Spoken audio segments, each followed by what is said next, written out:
nuyu leen gërëm leen di leen dalalaat jàmm ci biir Actu Plus tey nag ñu fas yéene sëgg ci li nga xam ne moo di wàllum tàggat yaram Coupe d'Afrique des Nations waxtaane actualité gaynde yi ginnaaw ba nga xamee ni joueurs yi nga xam ne ñu ngi leen doon njortal mbasum coronavirus bi ci seen i yaram mun nañoo wax ni fu mu toll nii wér nañu ba fekk ji seen i naataango ca Bafoussam lu ni mel nag xam ne ni jur na ay jafe-jafe ci équipe bu Sénégal ginnaaw ñaari sorties yoo xam ni bari na gis-gis yu wuute loolu waroo ci biir sénégalais yi Aliou Cissé gisee nii joueurs yi gisee ne askanu Sénégal gisee neneen lu ni mel lañu fas yéene waxtaanee tey jile fas yéene seq waxtaan bi ak Daouda Gueye di coach de premier degré licence C confédération africaine de football nekk en même temps consultant en football Daouda ñu ngi lay nuyu di dalal jàmm ci Actu Plus. merci di kontaan di ñëw ci émission bi donc fii moom sama kër la Mourchid TV vraiment ñi ma fekkee maa ngi di nuyu aussi yéen ñi animé émission bi aussi avec un grand plaisir bien retrouver encore une fois. di waxtaanee encore football du Sénégal. mu ngoog le plaisir est pour nous Pape surtout ba nga xamee ni fu mu toll nii mun nañoo wax ni ci lu jëm ci équipe bu Sénégal bi xel yi war naa mun a dal est-ce que lu ni mel war nañ ko mun a dëggal wala. waaw moo tax ñu koy laaj Daouda comme moom mooy consultant bi ginnaaw bi ñu ko nuyoo dalal ko bu baax a baax ci plateau Mourchid muy këram ñu miin ko fi bu baax a baax mais damay wax ni rek ci nouvelles yi nga xam ne ñoom ñoo fiy nekk te mu neex lool bokk na ci bi nga xam ne dafay gën a encourager joueurs yi mooy la nomination de Mendy de suñu gardien de but bi nga xam ni moom la FIFA def meilleur gardien de l'année donc loolu c'est une très bonne information boo xam ne peut-être bu ñu amee information Pape Gueye bi bu mënoon déstabiliser la dernière fois cette fois-ci à quelques heures du match donc bu fekkee ni nommé nañ ko loolu dafay nekk lu neex a neex ci équipe bi. beneen information bi wax nga ko léegi joueurs yi ils sont au complet 28 lañ convoqué woon actuellement tous les 27 sont là te ñëpp prêts à jouer donc loolu itam mu nekk une très bonne information waaye teewul nag balaa ñuy dugg ci match bi nga xam ne moom la ñu war a am ak Malawi à quelques heures dinañ waxtaan ak Daouda ci premier point bi ci deux sorties yu njëkk yi gis nañ critiques yu bëri loolu donte ni Sénégal jël na point fii jël fële victoire waaye itam dinañ ko taxaw ñu jàngat ko bu ci jógee si loolu itam ñu xool match bi nga xam moom la war a am ak Malawi ban taxawaay la ci war a am d'autant plus que équipe bi comme ni ñu waxee léegi nekk na au complet lan la ñu mën a xaar ci li nga xam ne moom mooy rencontre boobee noonu ci am te bu nekk rencontre bu décisive. mu ngoog Daouda tey bu ñu déggee Pape ni mu waxee est-ce que mun nañoo wax ni c'est le calme après la tempête pour l'équipe nationale du Sénégal ak li fi jaar yëpp. waaw xel mën na dal étant donné déjà que groupe bi ñëwaat na au complet donc bu leen fàtte ni aussi dañoo am benn invité spécial ci CAN bi muy Covid 19 bi bon je pense que dañ ci war a jàngat lu bëri donc aujourd'hui Sénégal su retrouver son effectif moom lañ doon ñaan yàlla may na ñu retrouver effectif bi donc je pense que actuellement coach Aliou Cissé a toutes les cartes en main pour pouvoir faire quand même une bonne sortie c'est-à-dire contre la Malawi donc tey xëy na dañ naan ay jafe-jafe amoon na ci commencement bi man du ma ko jàppee jafe-jafe ndax championnat dañuy jouer donc championnat bu gudd la yemul ci benn journée yemul ci ñaari journée donc si day dem day tirer en longueur donc suñu demee tey ba yàlla def ñu yóbbu 28 jours ba tey ñi ngi utiliser joueurs yi nga xam ne sax xalaatuñu woon leen doon utiliser moo lay wane ne tey groupe bi am na effectif boo xam ne effectif bu riche la pourquoi parce que première journée bi gis nañu Sénégal li mu joué contre Zimbabwe mu nekkoon match bu difficile parce que soo xoolee match d'entrée yi en général day nekk ay match yu critique kenn du bëgg a ñàkk looloo dara doon keroog ak absence yi man du ma ko tuddee absence c'est des pendants c'est-à-dire que ñooñu duñu ay remplaçants ay pendants lañ parce que ils méritent leur place en équipe nationale aujourd'hui donc suñu ñëwee def match bu toll noonu Zimbabwe du équipe bu ndaw Zimbabwe dafa qualifié comme ñun ni ñuy qualifié dañoo def ay éliminatoires donc def éliminatoire jaar fi ñëpp jaar ba tey ñu yegg si quota football africain bi donc dañ leen war a respecter étant donné que premier match la il voulait pas perdre le premier match Sénégal c'est vrai que ñëw na en tant que costume de favori premier africain donc sur le papier noonu laa ko mën a waxee mais réalité yi am sur le terrain elle est différente sur le papier donc match bu jafe woon na nag parce que gis ngeen absence yi comme ni ngeen ko waxee donc am na ci ay joueurs yi nga xam ne peut-être daawuñu woon di faral di dugg wala ay remplaçants lañu woon ci équipe Aliou Cissé bi mais wane nañu seen sawarte seen njàmbaarte ba ñu génn ci match bi c'est vrai qu'à la dernière minute 97e minute sur un penalty de Sadio Mané donc je pense que championnat là il faut faire match par match avancer ndànk-ndànk su ñu ñëwee ci deuxième match bi contre la Guinée ñun ñëpp xam nañu c'est très coriace quand on joue la sous-région que ce soit la Guinée le Mali la Gambie ñoom yàgg nañu sonal soo xoolee dans les petites catégories Guinée équipe guinéenne daf ñuy éliminer à chaque fois. Donc il fallait s'y attendre à un match palpitant, un match très coriace aussi face à ces adversaires là. Donc Guinée aussi ñëw na ak taxawaay bu jekk ñëw na ñeme Sénégal. Pourquoi? Parce que gis na Sénégal contre Zimbabwe am na lu nga xam ne peut-être manqué woon nañ ko maanaam am nañu ay défaillances yi nga xam ne nit ñi suñu jaaree foofu xëy na du ñàkk ñu am dara. Donc looloo may Guinée fit boobu noonu parce que d'habitude équipe la nga xam ne daf ñu yàgg respecté ndax Guinée yàlla def na saa yu ndey ak moom ci compétition yi mel ni dañ koy faral di éliminer wala di ko dóor en match de poule. Donc moom aussi il se laisse pas faire match la boo xam ne dafa compliqué parce que tamit Guinée dafa jóge woon ci victoire. Donc mënoo gagné ba pare ñëwaat ne da ngay jël défaite. Donc il fallait que moom aussi comme le Sénégal jéem a assurer sa qualification dès le deuxième match. Donc loolu indi woon tuuti mu am ay jafe-jafe ak absence yi may wax mooy suñu yenn joueurs ténor yi parce que équipe day am ossature soo xoolee tey ku mel ne Kalidou Koulibaly joué match boobu. Edouard wax nga ko waxoon Idrissa Gana Gueye si il n'a pas joué. Donc am na ci ay joueurs yoo xam ne peut-être boobu moo doon seen première match avec l'équipe nationale en tant que titulaire, malgré que Bloom joue ay remplaçants, ay Pip, il y a des joueurs comme Baba Thiam qui ont fait leur rentrée. Donc il y a aussi dañ ciy tenir en compte équipe bi mënagul jël forme nii sur le champ.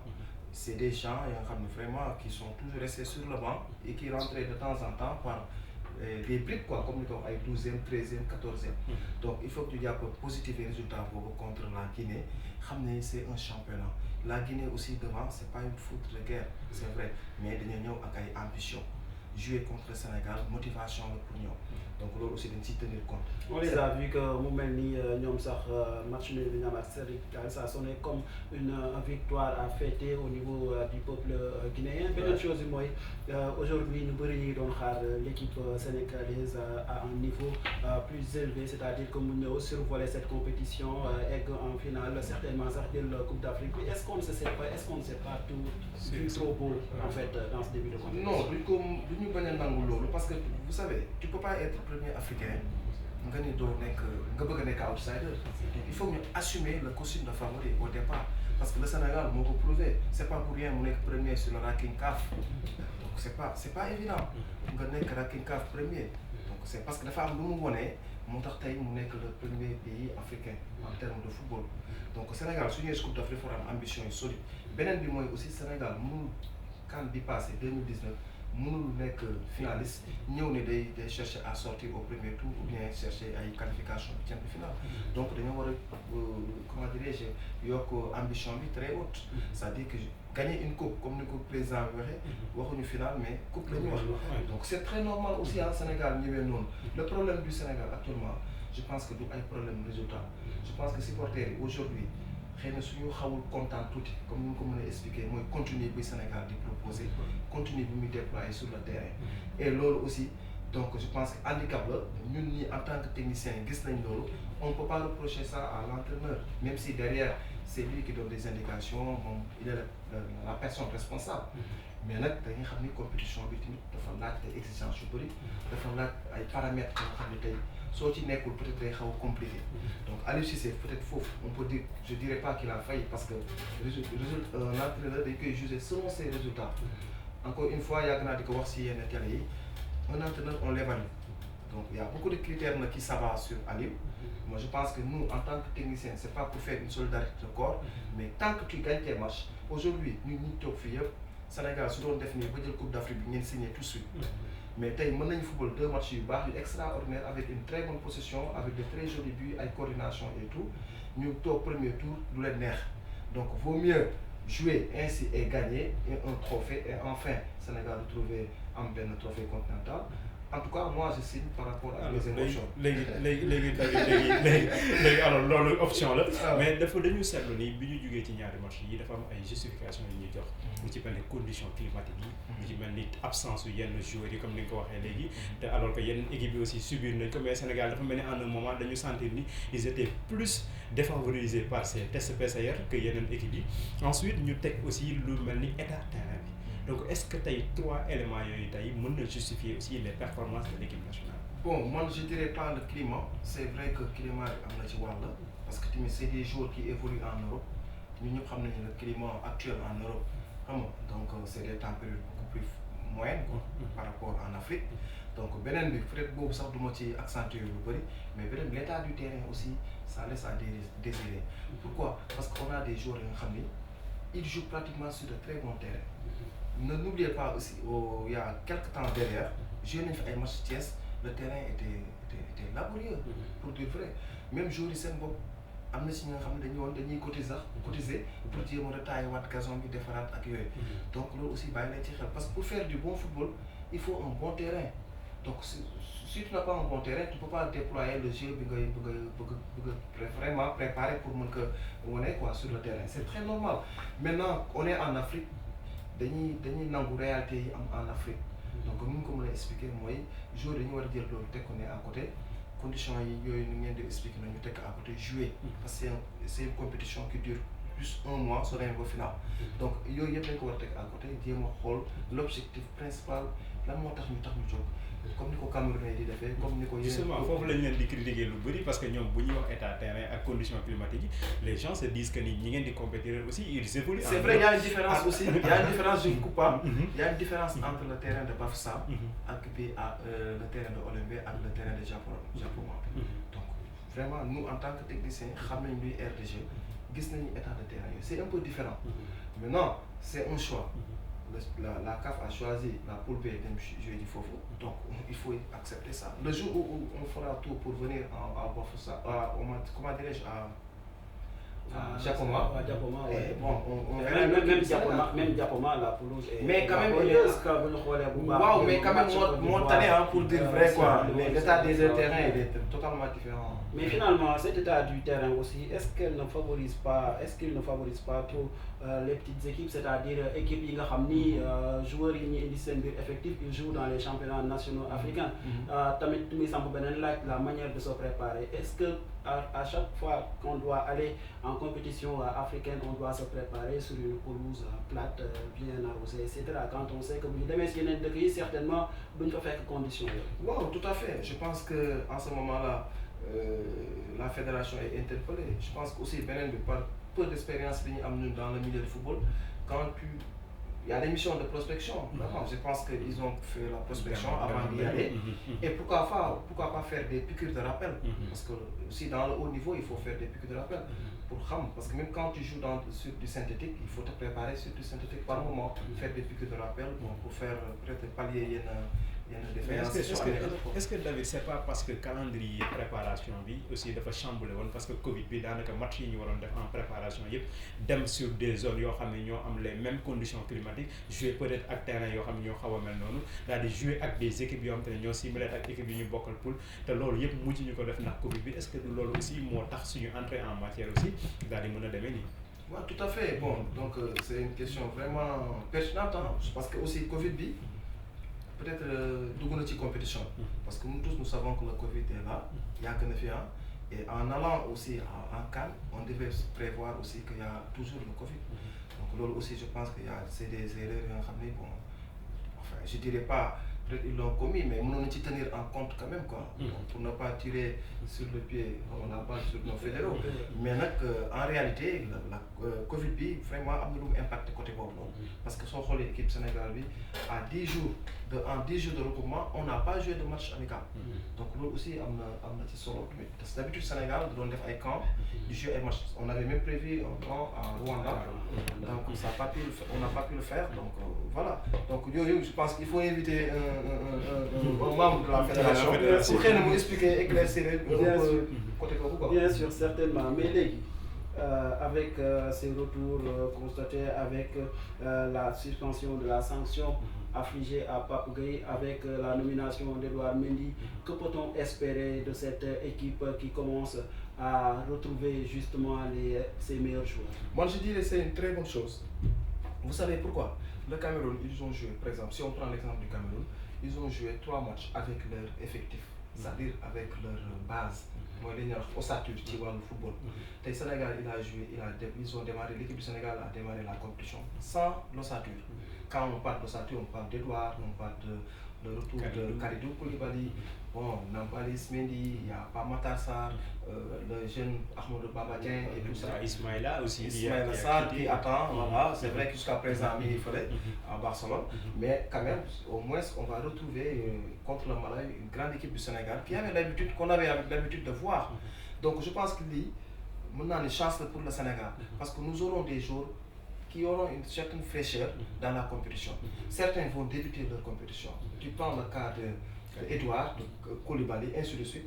Ils vont démarrer leur compétition au moment où les Aboubakar, Vincent Aboubakar commencent à se décider. Donc là, je pense que tout malheur s'avère bon ben moment quoi. Donc, je pense que c'est une bonne opportunité pour le Sénégal et voilà nous pomper wat équipe. Mais est-ce que les risques bi ñu ci xalaat aussi parce que ku mel ni Kalidou il est resté presque après blessure pendant des mois yoo xamante ne amul compétition.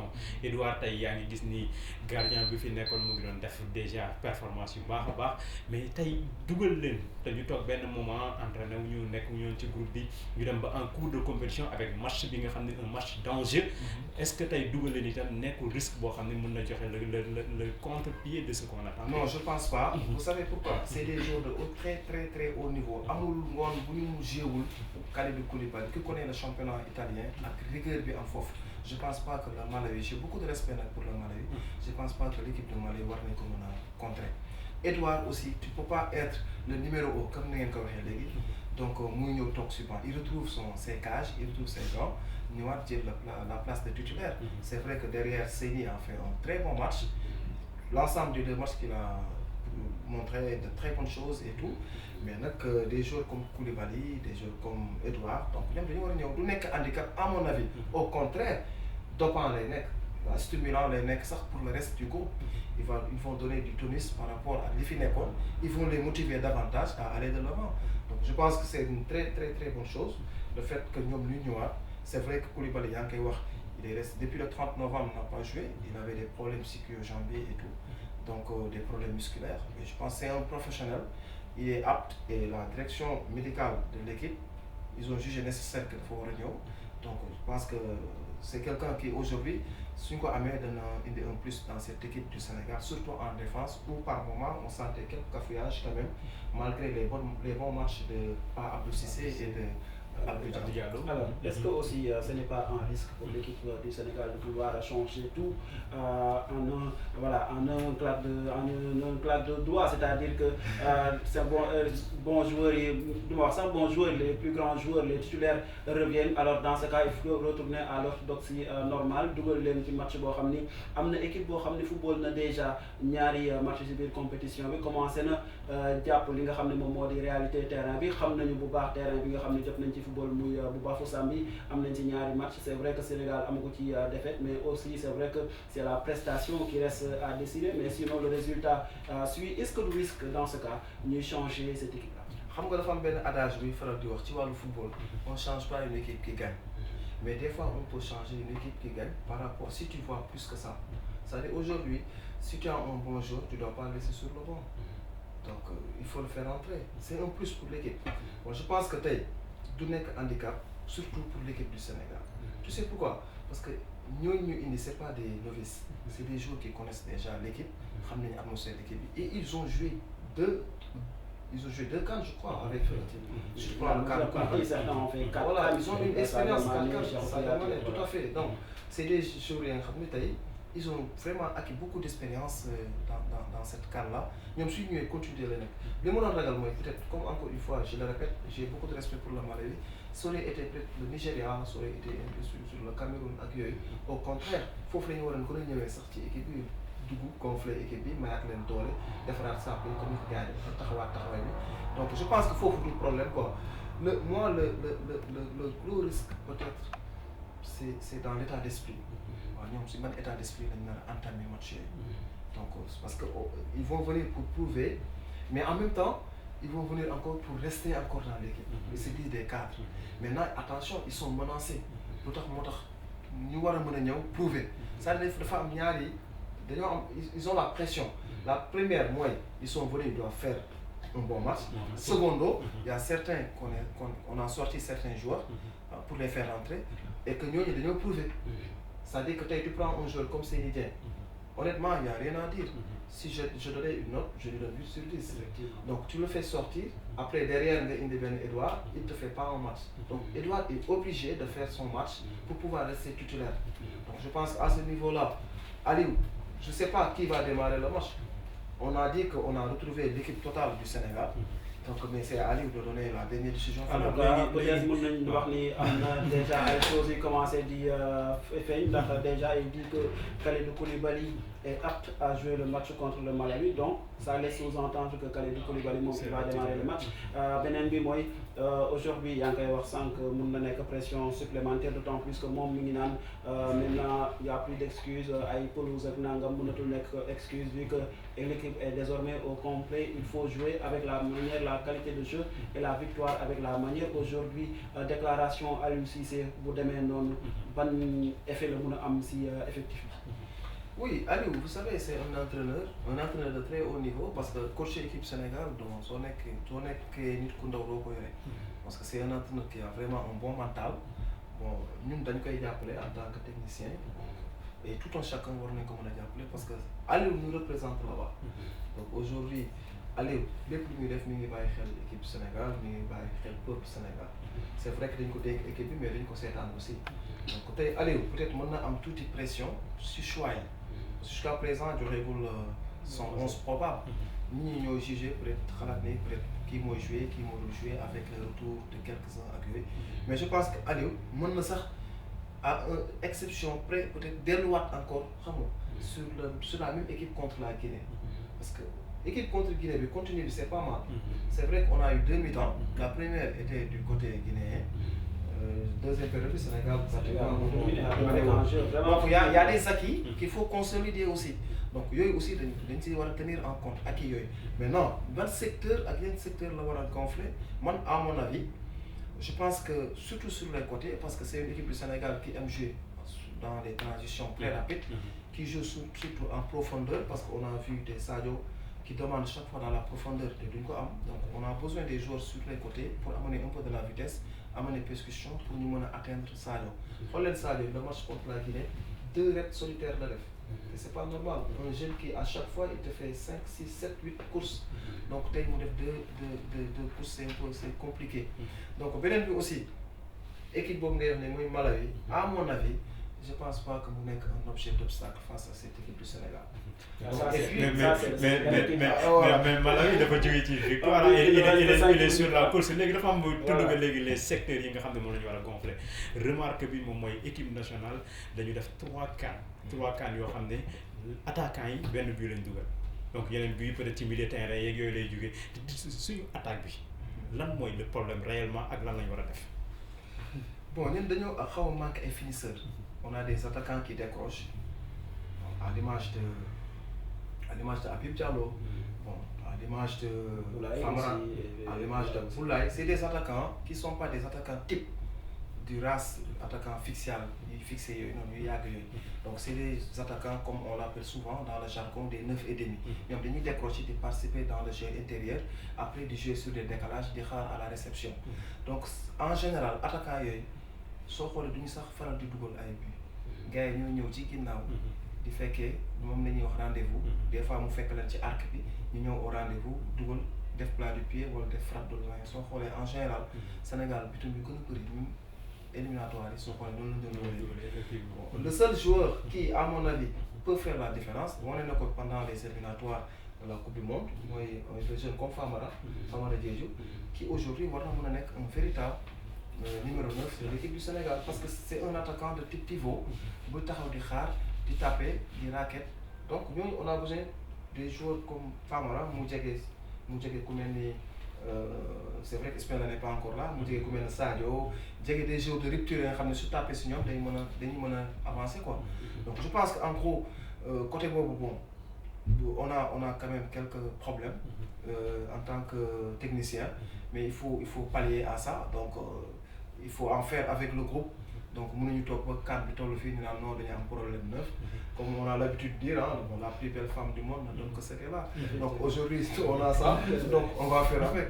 On fait avec, peut-être certainement on va faire avec moi, nos latéraux. Aujourd'hui, la réalité est que pratiquement au Sénégal, surtout pour les deux premiers matchs, déjà, nous comptons trop sur l'apport de ces latéraux. Dans ce cas, quelle alternative pour pouvoir avoir un jeu offensif à l'échange? Écoutez, avec le retour peut-être de ces cadres-là, on peut peut-être faire quelques réaménagements, donc surtout sur les côtés. Je pense qu'aujourd'hui, même si derrière le jeune, comment il s'appelle Abdou Diallo, il y a derrière, il y a Saliou Ciss, il y a aussi Ibrahima Mbaye. Non, on peut faire reculer aussi le gamin du Bayern. Bouna, arrière droit, parce que c'est un joueur qui avale, qui prend beaucoup d'espace. Donc tu peux faire revenir aussi Saliou Ciss à gauche. Donc Saliou aussi, quoi qu'on puisse dire, il a fait une très bonne match passé, voilà, donc même pendant les éliminatoires, donc voilà, il a amené beaucoup de percussions, beaucoup de vitesse. Donc tantôt on ouvrait le côté droit, tantôt on ouvre le côté gauche. Je pense que Sénégal souvent, nous n'avons pas de jouer.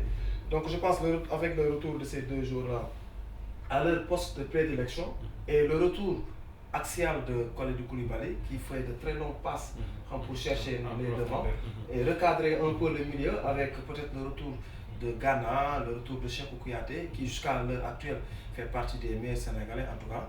Donc avec un bon numéro 10 pour Matar Sarr qui peut revenir et après devant il dit pourquoi pas Famara Diédhiou.